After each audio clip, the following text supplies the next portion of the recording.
Oi, pessoal. Dando continuidade, a gente vai falar agora sobre sistema político econômico, mais especificamente sobre o socialismo, ok? É um sistema político econômico, uma linha de pensamento criada no século XIX para confrontar o liberalismo e o capitalismo. Ele vai surgir como uma opção ao sistema capitalista, tá certo? A ideia foi desenvolvida a partir da realidade na qual o trabalhador era subordinado naquele momento como baixos salários e uma enorme jornada de trabalho, entre outros. Isso porque o capitalismo trouxe uma nova forma de exploração da mão de obra. E essa exploração foi bastante nociva aos trabalhadores durante esse período em que o capitalismo estava reinando absolutamente sozinho. Então começou a surgir ideias e convenções e debates sobre como é possível combater esse tipo de atuação específica do capitalismo e das suas consequências extremamente prejudiciais à vida social e à própria saúde dos trabalhadores, ok? Aqui a gente tem alguns pensadores socialistas que vão retratar muito bem isso. Nesse sentido, o socialismo propõe a extinção da propriedade privada dos meios de produção e a tomada do poder por parte do proletariado em controle do Estado e divisão igualitária da renda. Então, basicamente, o socialismo vai se pôr como uma alternativa ao capitalismo, porque ele vai falar sobre um sistema político-econômico onde o proletariado vai deter o poder e controlar o Estado, e nós vamos ter uma renda gerada através do seu meio de produção, dividida de forma igualitária.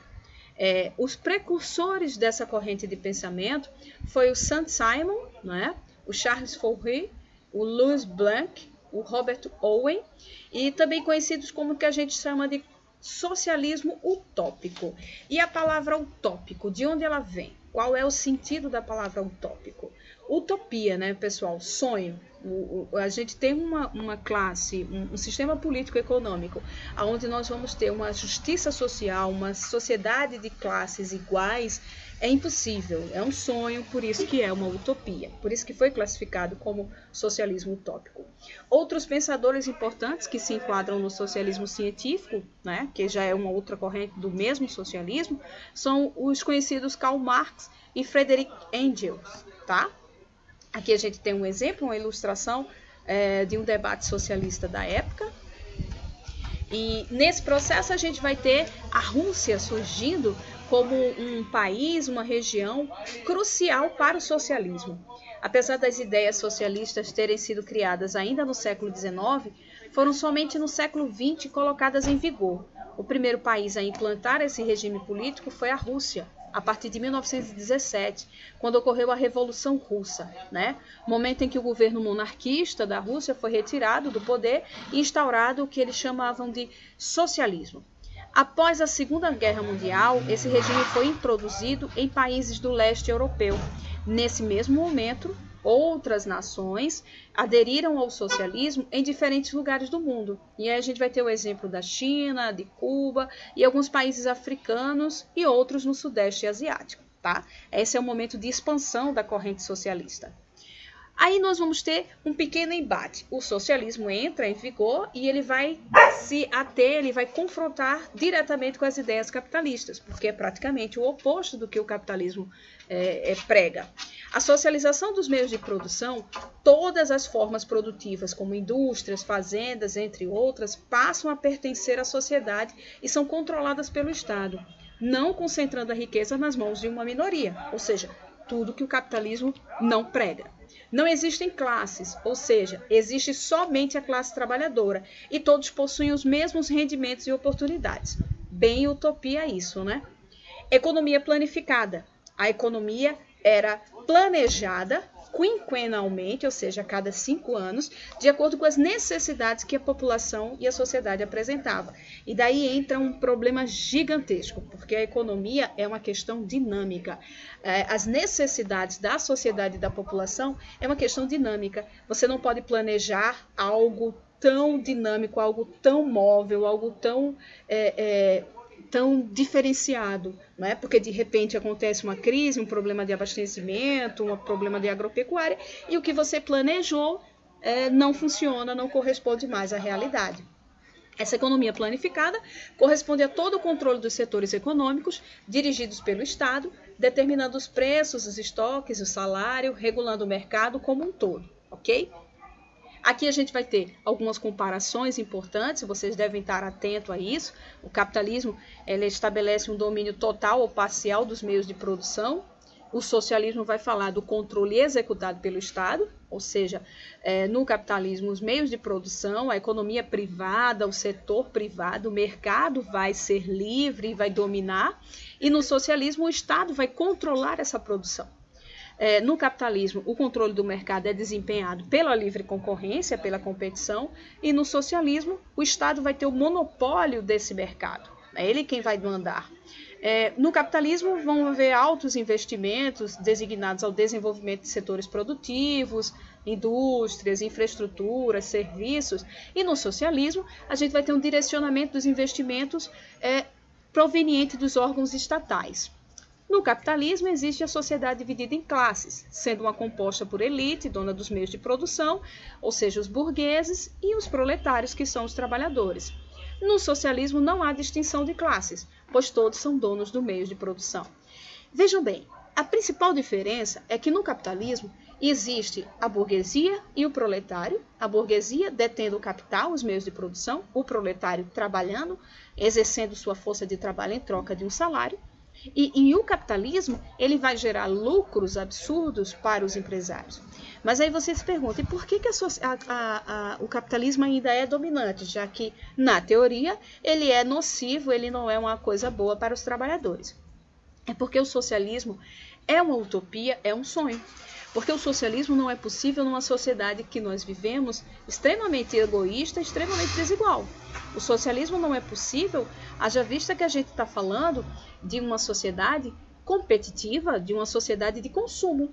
O socialismo, por exemplo, ele é extremamente burocrático, ele é extremamente difícil de ser imposto, até porque o Estado controlaria desde o que você consumiria, né, em termos de produtos e serviços, até o que você propaga, o que você fala, o que você estuda. Enfim, o socialismo em si, ele não apresenta vantagens para o tipo de sociedade que nós temos. E isso é um dos seus problemas, é um dos entraves para essa manutenção, para esse surgimento, tá certo? O socialismo real, que foi desenvolvido no decorrer do século XX, que permanece em alguns países até os dias atuais. É conhecido por socialismo real porque foi executado e colocado realmente em prática, tá?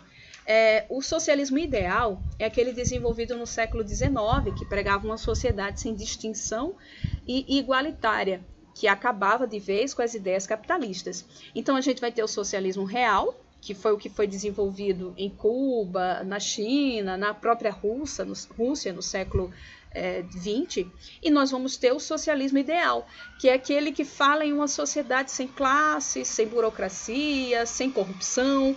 Corrupção é uma característica de alguns países socialistas, como Rússia e China, por exemplo, certo? E socialismo e Marx, qual seria essa influência? O principal pensador do socialismo foi Karl Marx mesmo, tá? Para ele, esse regime surgiu a partir do capitalismo e seus meios de produção, tendo seu controle desempenhado pelo proletário, assim como o Estado, que posteriormente seria extinto, dando origem ao comunismo, que corresponde a uma sociedade sem governo, polícia, forças armadas, entre outros, além de não possuir classes sociais e economia de mercado. Vale aqui lembrar vocês que o comunismo em si, ele não é uma ameaça real, porque, apesar do que alguns políticos propagam, nós, como sociedade, não conseguimos viver sem esse controle, sem essas regras, sem essa sociabilidade, tá certo? E o que Karl Marx pregava era justamente uma sociedade tão justa e tão igual, na qual as pessoas não precisariam brigar ou discutir, ou nós termos problemas de desigualdade ou violência, porque estariam todos no mesmo patamar.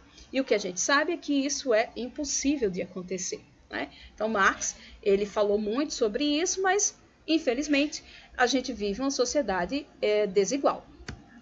O comunismo pode ser compreendido como um certo tipo de ordenação social, política e econômica, onde as desigualdades seriam sistematicamente abolidas, ou seja, nós não teríamos uma desigualdade social, a gente teria uma sociedade perfeita.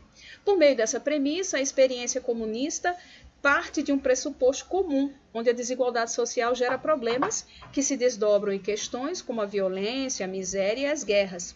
A intenção de banir as diferenças entre os homens acaba fazendo com que muitas enxerguem o comunismo como uma utopia dificilmente alcançada. E realmente é extremamente difícil você alcançar o comunismo. É impossível, é uma utopia, é um sonho. Porque o comunismo ele diz que uma sociedade teria que ser extremamente igual. Todos nós iguais, com condições financeiras, sociais, de vida, de hábitos, de consumo, e a gente sabe que isso é impossível.